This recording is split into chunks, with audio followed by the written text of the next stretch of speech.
Good evening, everybody. Welcome to episode 5 of Railroad Empires, how we're building them. Today, me and Ari are going to be discussing simple decoder installs. We got Andy doing our Q&A. I'm Tim. I'm sitting over here with the webcam down right now. That's Ari. We're all getting to know him pretty well. So, good evening, everybody. Welcome to episode 5. Yeah, I did. That was my fault. Go ahead, Ari. Over to you. So, unfortunately, due to U.S. Postal Service, my decoders I ordered did not come in on time. I ordered them before Christmas, and they got to my state this morning. So, I'm going to show you projects that I've already done before and how to take some shells off and how the process works. So, I'm going to turn my camera down and we'll get started. All right. So we have here, this is an Intermountain F unit, and this has been DCC'd, but I'll show you the process on how we do that. I bought a bunch of these SW1200 locals. These are Walthers or Lifelikes. And so this is the original light board that comes in those. It's just a little postage stamp with a little light bulb on it. You can, they've come out with some DCC boards recently that basically just slip in now, but you can actually mill these out and wire them in. So that's a Digitrex board in there. And here's what the milling process looks like. So this is it all deconstructed. And you can mill that slot in there. You basically widen out that original slot with like a mill file, a square edge mill file. And then you slip your board in, and I think it's got 6 wires on it. And one of the wires goes to the top of the motor right there. And you'll reuse your brass fitting. So you have to solder that brass fitting on to that orange wire. And then there's one, I don't know if you guys can see it, but there's a gray wire that runs around the chassis and goes to the bottom there. And then you have a black and a red. And you wire, there's a little brass contact in there. See if I can get it to show. There you go. And this sits right inside of this little slot there. And this slot is where there's brass contacts that slide in with the walkway. And it's clipped onto the wheel, so that's where the wheel contact touches the chassis and gets its power. I can't do this in 15 minutes. It took me probably 3 or 4 hours to do this, and it wasn't all that reliable just because of the way the contacts work. So the newer postage stamps is a kind of a better system. With this Intermountain here, I'll drop this chassis. So you'll need to, with these chassis, you want to take off this front coupler and this rear coupler. And then you drop the tank. So we'll start that process. So it's a little Phillips head, but I got a little flat guy that'll work. So you just take your couplers off, kind of a throwback to last week's show or 2 weeks ago show. And this is what the original light board looks like. So it's got these 2 brass little shoes there. And then because it's an F unit, it only has a front operational headlight, and that's that little block right there. Focus. There you go. Yeah.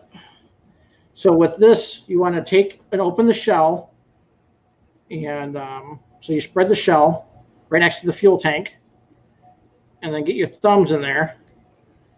It's going to be difficult. Sometimes you got to use the trucks, pull on the trucks a little bit. The truck will come off. So take the trucks off. That truck comes off.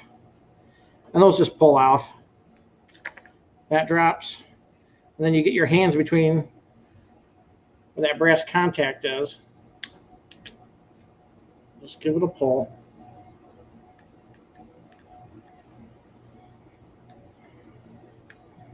Kind of a bugger, but it'll come out. You might have to drop your trip. Yes. Firm, but not too firm. Yeah, firm, but not too firm. You might want to drop your trip pin on that too to make that easier. There we go. I just broke that one, but I got tons more to replace that with. So, and once you get the shell off, that's probably the hardest part on this one. The rest of it's real easy.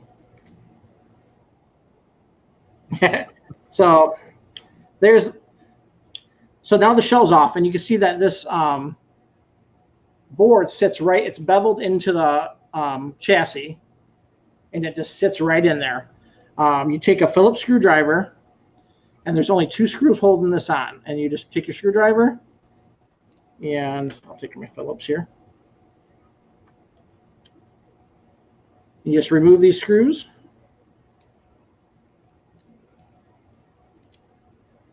And that board will just drop right in there. So it's already pre-wired. You got to take the nose off here, and you'll see that there's a light in there. Okay. There we go. That locks it in. So that little light you got to put in yourself, and there's a little piece of tape in there that keeps it all in place, and that's it. So then you just put it back together. You put your little cab detail back on there. And like I said, this was the old board. And then that's the DCC board.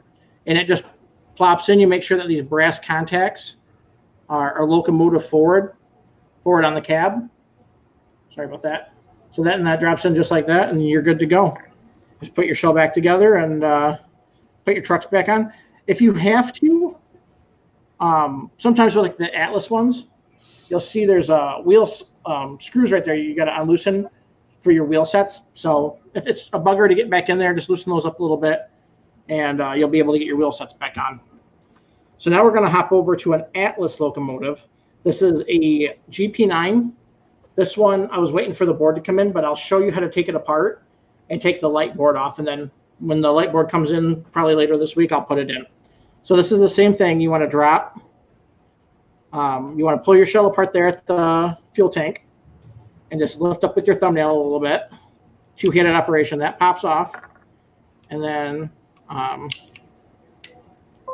give it a little wiggle. But not too much. And this replacement board, see if this is the right one or not.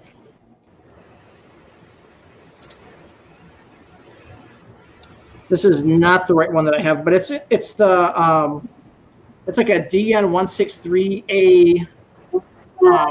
Might be an A1 or an A2. I'll have to look. Just pop the shell off.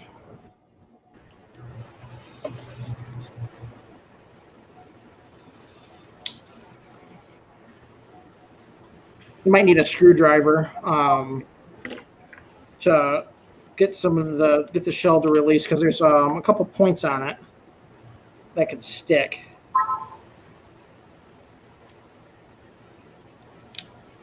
How are we looking for time, Tim? You have time. You got plenty. So this shell has obviously never been off before because it's a pain in the butt. There we go. And it released. So there's the board. The original light board's still in there. It's squeezed together in the chassis. So to get this board, you want to release this chassis, you want to take your Phillips screwdriver, and there's 2 black screws on the ends of the locomotive.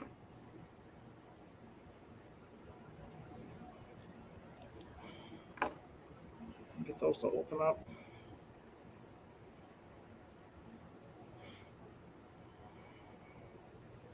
And sometimes you can open it up just a little bit. You don't have to open up the whole thing, but then you just spread the chassis apart. Your wheels are going to drop off, and that's okay. So you want to get out of your way. And in fact, let's just take them out because it's going to be easier. So take out your screws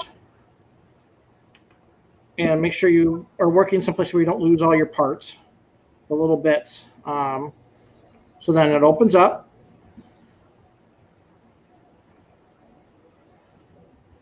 And then you just pry the light bar out. So now the bar's out. And at this point, you want to keep it fairly tight in your hands because otherwise all the locomotive parts will drop out. But there's 2 little brass contacts in here. Let's see if I can get, I'll use this little pointer here. So here, there's one there and there's one there. And what you need to do is there's 2 little slots in your board. And you can bend these up and then you slide your board in.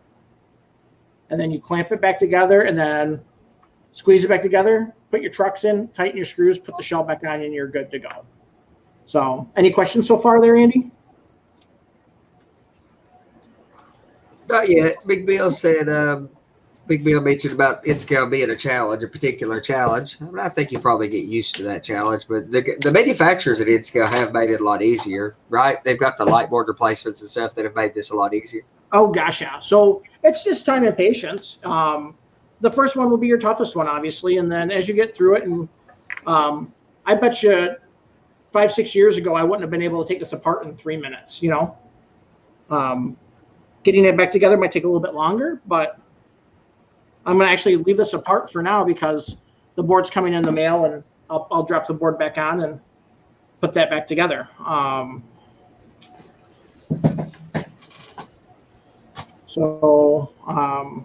Let's say we can see this one here, if this will come apart. So this is this one of the switcher units, and this one has the postage stamp in there. So this is a EJ&E locomotive, and so this one just take the trucks off. So you just turn them and pivot them, and they pop right out. And then for this one, if you look in there, you gotta pop these clips off and get your couplers out. Yeah, back up just a little bit, Ari. Yeah. So there's 2 little black clips in there. There we go. And you want to pop those out, and you can use a little screwdriver, or I use my Rix picks for a lot of stuff in N-scale because it's like a softer tip, and it's not too aggressive like a piece of steel would be.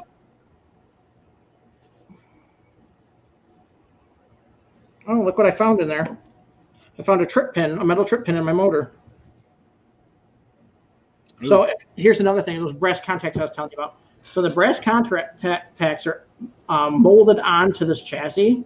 You want to be very careful not to pop those things off because they're very hard to get back on, and you'll often lose them as it moves around your railroad.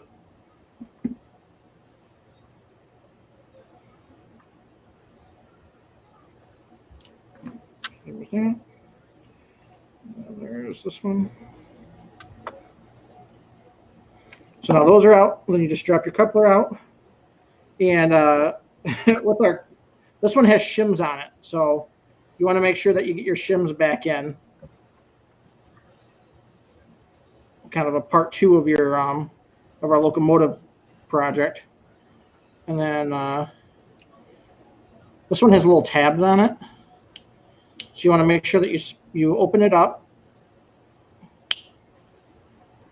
So this one has a bunch of set of tabs. So these little green tabs there, that's where you want to pull on the locomotive because the walkway is separate and it'll pop off.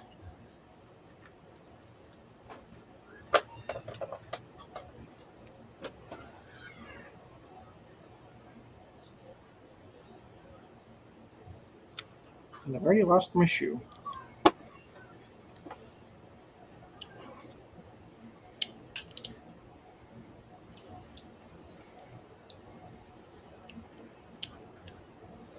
So there we go.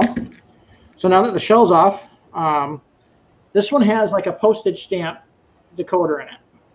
So that's the newer style decoder for these locomotives. And you have to clip in, there's these white wires right here. You have to put those on yourself. And there's 2 little holes in that board. Let's see if I can get the focus there. So there's 2 little holes in here you got to drop those wires into. And that's it. So you don't even have to mill the frame and do all that milling work and get the wiring wrapped around. It's just two little white wires, and they go to your motor contacts, and you're good to go. So that puts me right at my time. So we'll turn it over to Tim. All right. There was one question there. Yep. Randall Ellison was asking, is that N-scale you're working on? Yes, he's working on N-scale. Yes. I will be doing couple HO locomotives.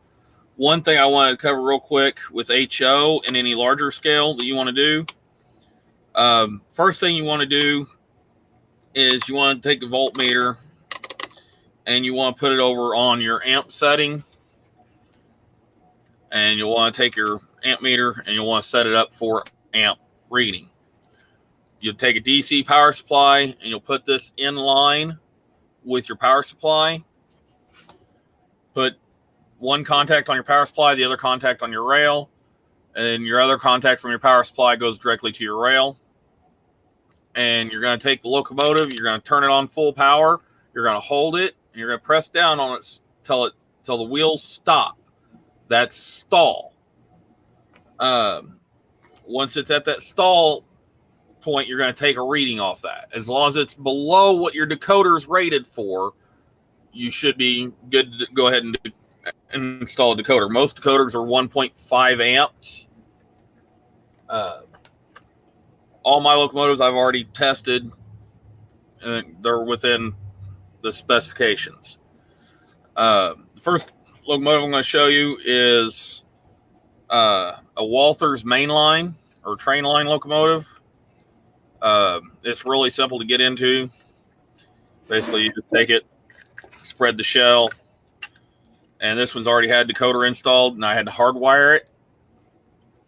I didn't have to insulate the motor. Some HO scale, you have to insulate the motor. I've added some extra lighting to this also. I added a beacon and everything. And the way I hardwired it is it's got a Digitrax decoder in it. You can get just the harness from Digitrax. And it's going to come, it's going to look like this, or you can get a decoder with the harness. And you're going to get a decoder like this DH126, and you'll get a harness like this. And they give you diagrams on where all these wires go, what color is what. And then I just keep all the extra harnesses for doing installs later on. I also save my dummy boards. I'll show you one of those dummy boards here in a second. In case I ever want to pull my decoders out and sell the locomotives and keep my decoders, I can sell them as a DC locomotive again. So we'll pull over this Athearn. It's a old blue box, Chicago Northwestern.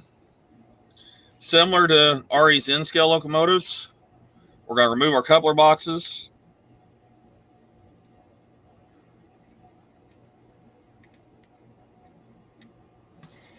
Ralph says the word there is isolate, not insulate. I think isolate, Tim, not insulate, but well, it's the same thing. I mean, you're isolating the motor, but you're putting insulation around it. Yeah. So, it's just DC and DCC sometimes can perform a little differently on the way the decoders react with the contacts. All right, so I've got my coupler boxes off. These Athearns usually had to squeeze just a little bit, or there's pins right here, these 4 points. This one they're broke off on, so it just comes right apart. And we can split the shell, just lay the shell over next to it. And right here is our dummy board. We can just grab it, pinch, and wiggle just back and forth, and the dummy board comes right off. Set that aside. Take our decoder board, and they're keyed, so they only plug in one way. And plug it in. Lay it flat.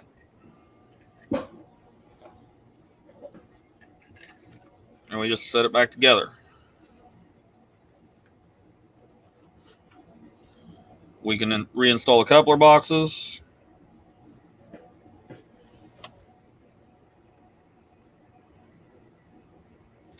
And this one was a DC, what they call DCC ready. So that's all we had to do with it. If it was a DC only, we'd have to see about, make sure our motor isolated and everything, but since it was DCC ready, we don't have to worry about that. We just have to unplug the dummy and plug in the decoder. You can buy them as DCC only, DCC ready, or DCC equipped. DCC only is only DCC. DCC ready usually has a dummy board in it, and it's ready just to have the dummy board pulled, decoder installed, and ready to go.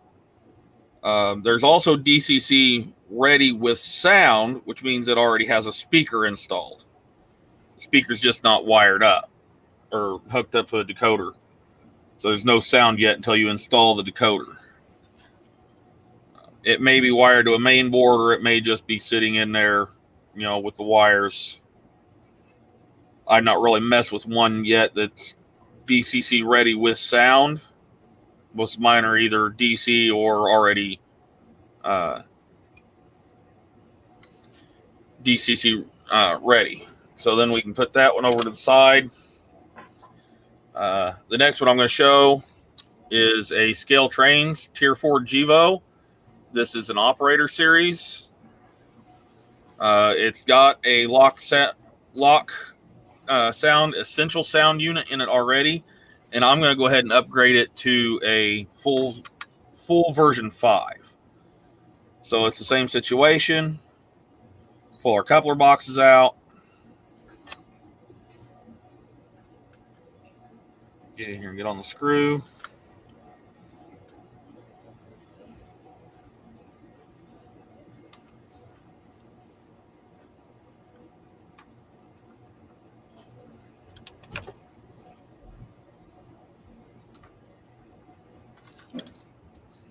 Pop the rest of that coupler box out. And then the nice thing about the Scale Trains is once you get those coupler boxes out, the way they're designed, the shell comes completely off. There's no wiring in the shell. And then, of course, here's the decoder. It's already installed. We're going to take a screwdriver, and this is a 21 pin. So we're going to be very gentle, and we're going to pry the board up, working from side to side.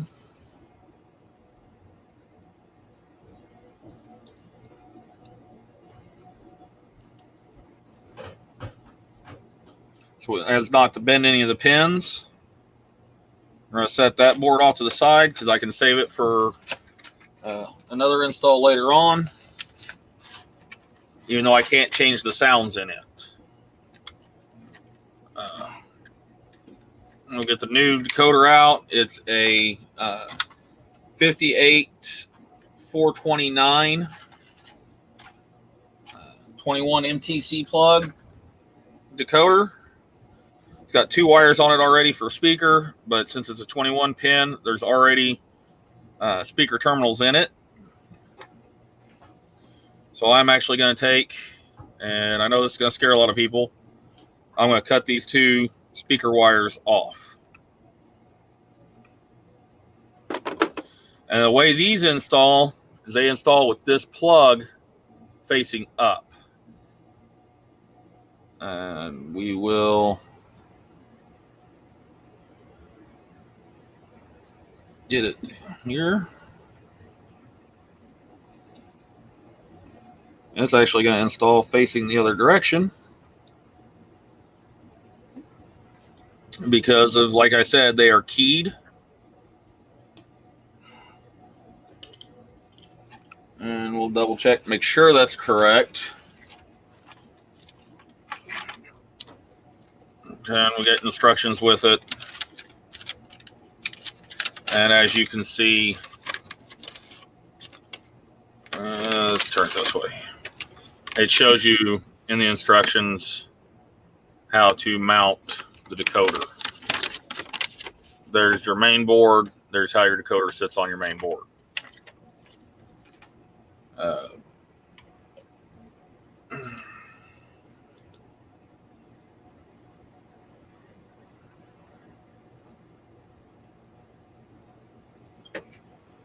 the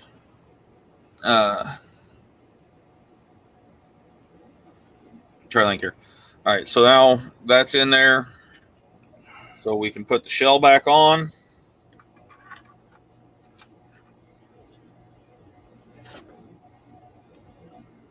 Put our coupler boxes back in. Yep. If I don't throw them everywhere first. And as with last show, make sure your couplers are facing the right direction. And since you're working upside down, your trip pin goes to the top.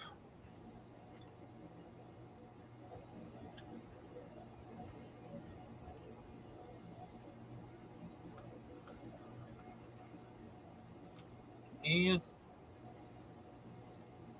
helps to have a magnetic tip screwdriver when you're doing this.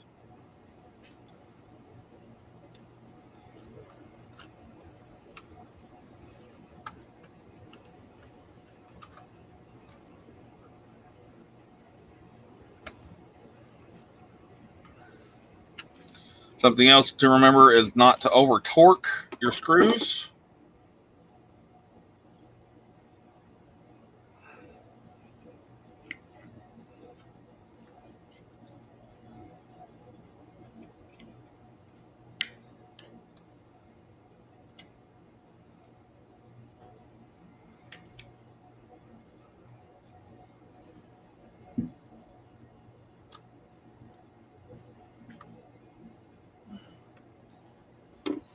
And that one's back together. Something else I want to show real quick is setting your address in the locomotive. So let's see here. I use DCC++.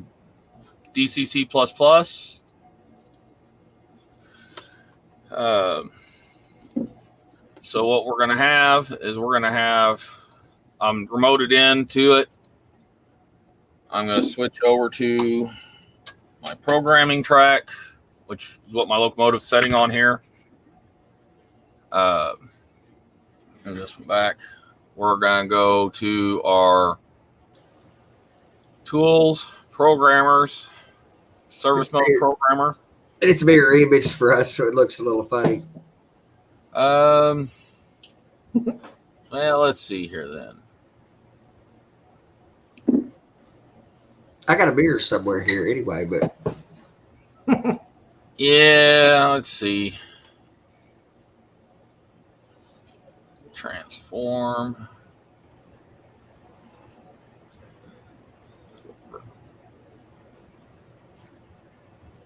All right, let's try this again.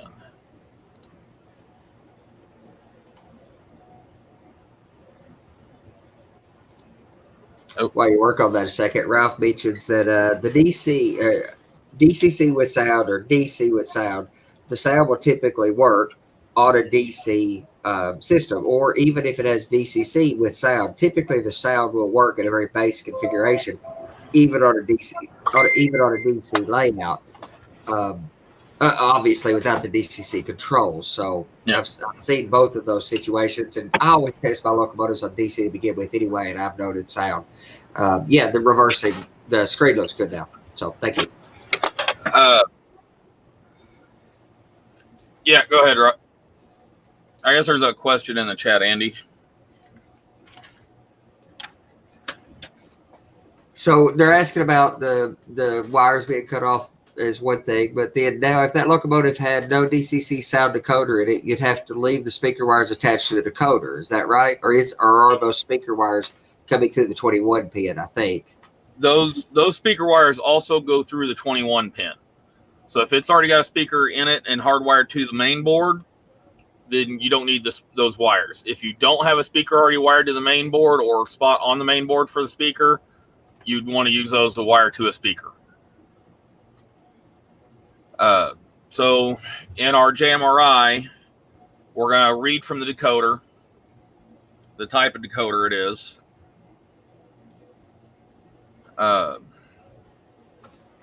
And it actually might help if I turn on the layout power.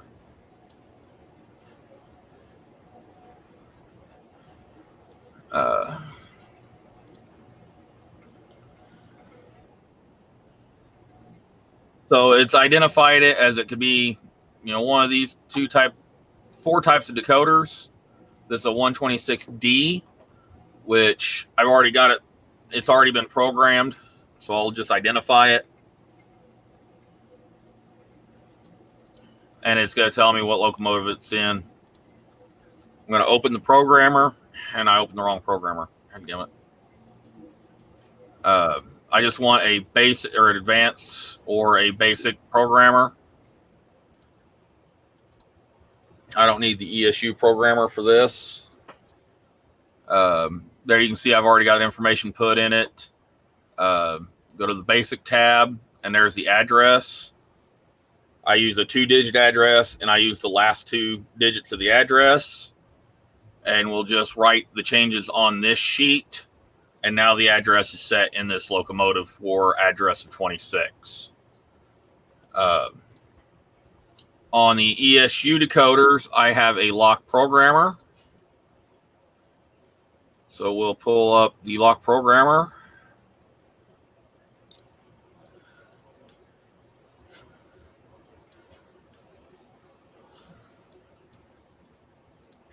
Close that connection to that.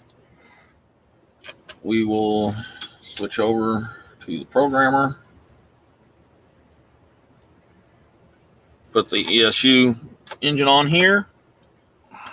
I cannot show this whole programming process in an hour because it can take several hours to program. But what we're going to do is we're going to read the decoder, make sure we can read it. What the heck? Access to the serial port. Yeah, I may have to Unplug and replug the USB, possibly. Yeah. Don't you love it when you have technical difficulties in the middle of a show? Well, those USB virtual serial ports, like we all use for DCC, generally connectivity to the layouts and for program, etc., they're a bit finicky, especially on Windows, but they're a bit finicky in general. Well, it doesn't help that I'm using hubs too. So, all right. So, read in, see if that works. Read in the decoder. Let's get this back over here on the screen. Come on. Not gonna let me drag the info. There it goes. All right, so now it's giving me all the information that's in this decoder. You can see that it's in address 3. The simplest setting to do would be, this was 3420, would be to set the address of 20, and then I can send just the CV value basically to the decoder. And it's writing it now.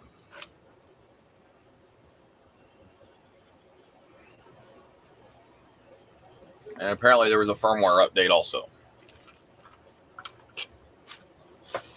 That's the other thing about ESU, is if you have a programmer, whenever they release a firmware update to actually affect how the decoder interacts with the motor, the lighting, and everything, adds more features, way the sounds, like the full throttle feature, everything that they do, it updates it through the programmer.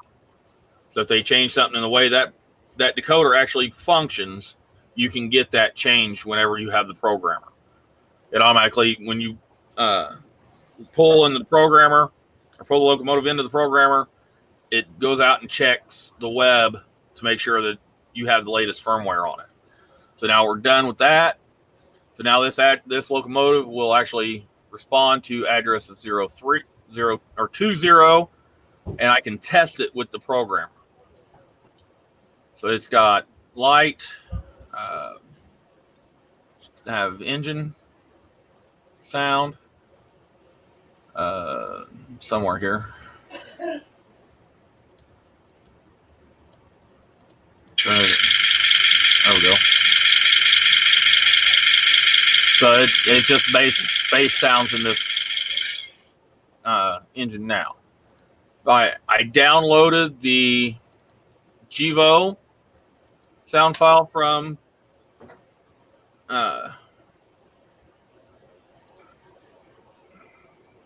ESU earlier. So now I'm opening that project. It'll have all the sounds in it and everything. Again, I'll have to set the address to 20. This time I want to change all the sounds. So I'm going to go in here and I'm going to go to write sound data. I'm going to tell it, yes, I want you to write the sound data and overwrite the existing values because I changed the address.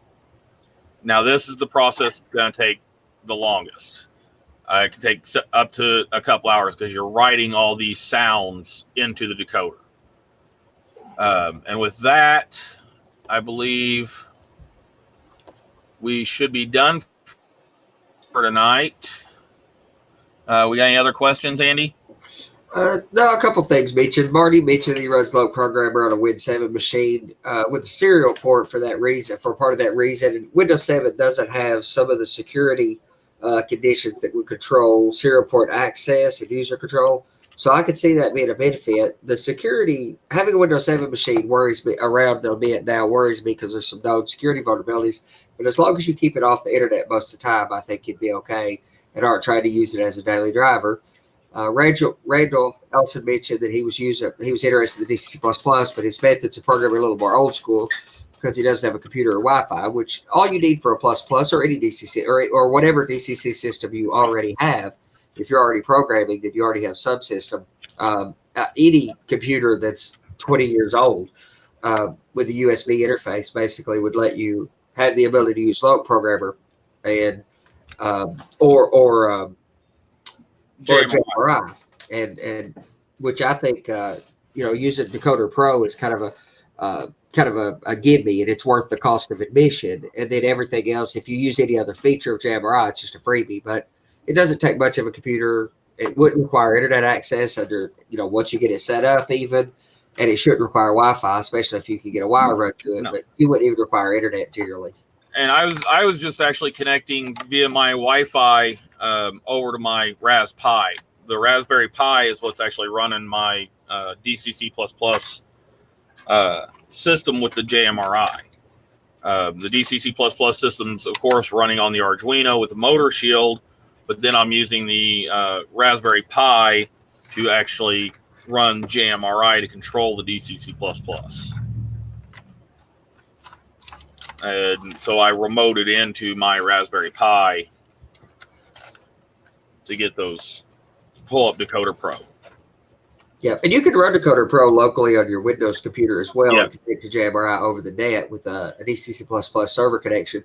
I mean, there's a little bit of trickery involved in that stuff, but it's beautiful to have JMRI on a dedicated Raspberry Pi. So any updates or anything you do, or if Windows 10 gives you any security kind of nuances or something, that dedicated Raspberry Pi ensures that your JMRI will work day in, day out. But that's all we have in the chat. I've got my programming track set up where I've got toggle switches over on the side of my workbench to where I can just flip them between DCC, DC, programming track, and operations track for my DCC++. I've got another switch to install to where I can flip between my DCC++ and my Loc Programmer. I've not got it installed yet at this point. We've talked about that in a couple other shows, I believe, on how I had that wired up to where I can just flip the switch and it changes what the track's set to. That way I can have it as a dedicated programming track or a operational track. With that, Johnny, what's the date of the next show?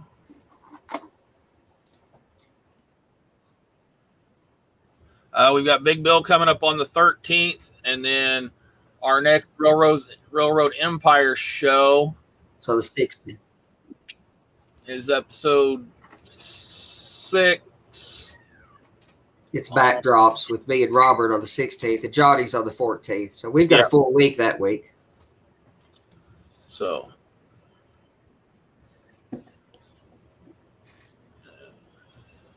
14th and 16th is the dates.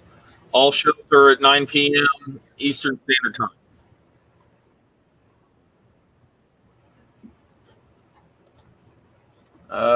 We've got the 16th.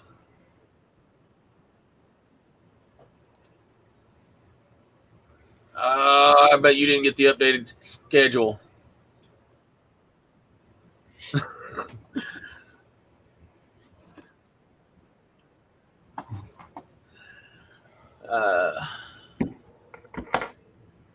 So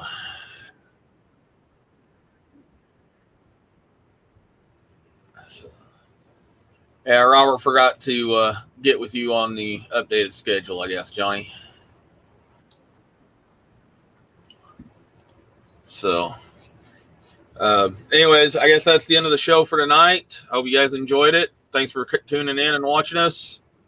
If you got any other questions or need any other help, we're always available over at the Model Railroading Live on Whereby.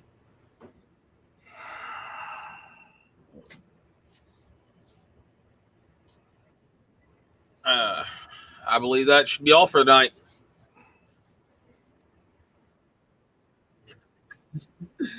Bye, everybody.